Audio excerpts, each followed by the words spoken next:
start on an examination of the pleadings of two writ petitions. We find that the issues for consideration were all different in the petitions. In the first petition, relief was sought under the Contract Labour Act 1970 for abolition of contract labor system in the operation of canteen in the marketing establishment of IOC and for absorbing the canteen workers as employees of IOC. In the second petition, relief was sought under the Industrial Disputes Act 1947 for making a reference under section 10 subsection 1 of the Industrial Tribunal to decide whether the contract between IOC and the canteen contractor was sham, nominal, and a mere camouflage to avoid extension of labor law benefits to the workers in question and whether the canteen workers were the direct employees of IOC. Stop para. The assumption that the appellant had taken inconsistent stands in the two writ petitions is not correct. Stop. Even in the first writ petition, the appellant had contended that though the contractors changed from time to time, the workers in the canteen remained the same with continuity of service that IOC had modified and illegally kept the workers as contract labor in order to keep them in a permanent state of insecurity and to deny them the wages and privileges available to permanent workers that IOC was actually controlling and supervising the canteen, and that only as a camouflage the contractor was shown as running the canteen to create a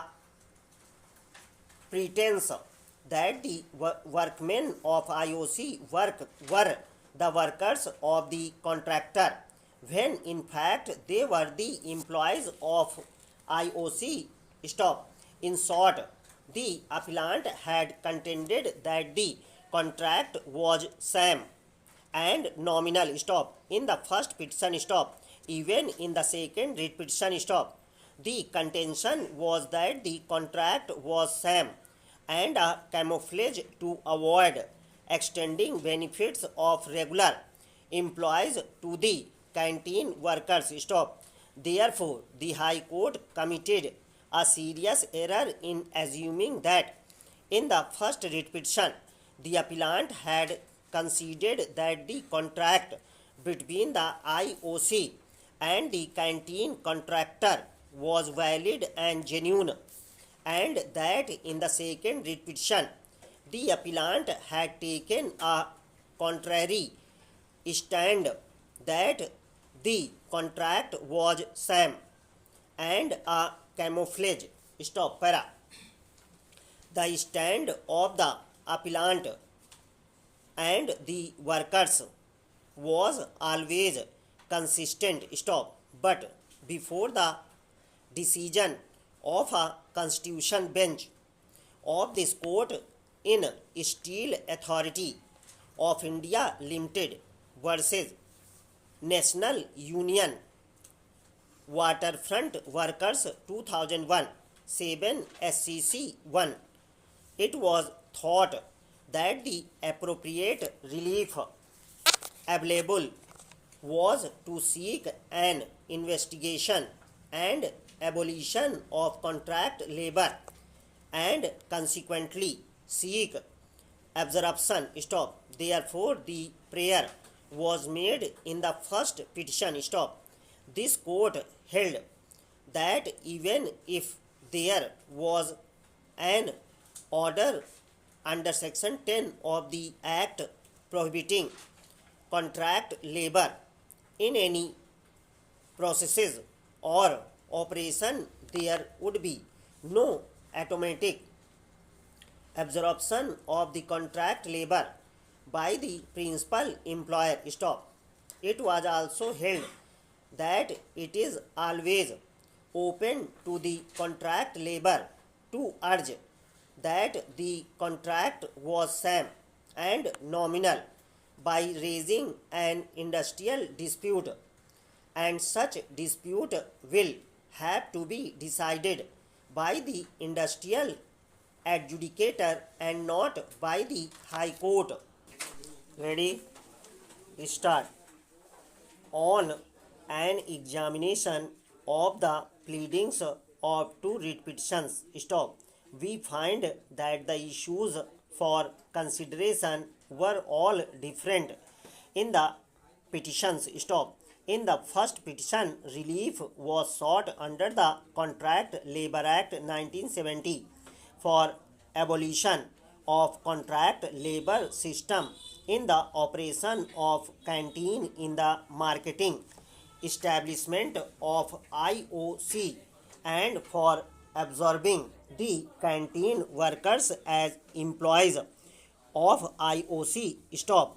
In the second petition, relief was sought under the Industrial Disputes Act 1947 for making a reference under Section 10, subsection 1 to the Industrial Tribunal to decide whether the contract between IOC and the canteen contractor was sham, nominal, and a mere camouflage to avoid extension of labor law benefits to the workers in question, and whether the canteen workers were the direct employees of IOC.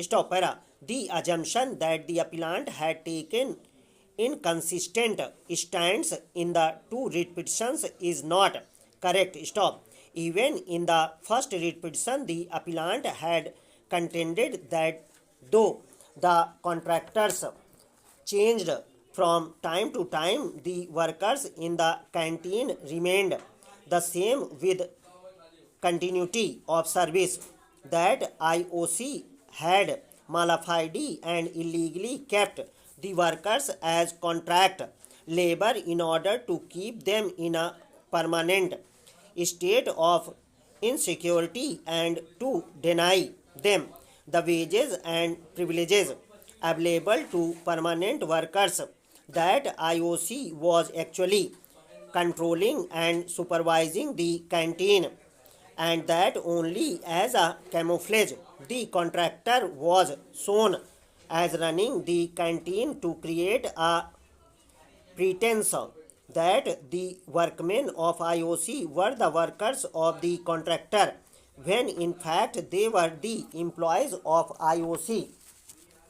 In short, the appellant had contended that the contract was sham and nominal. Stop. In the first petition.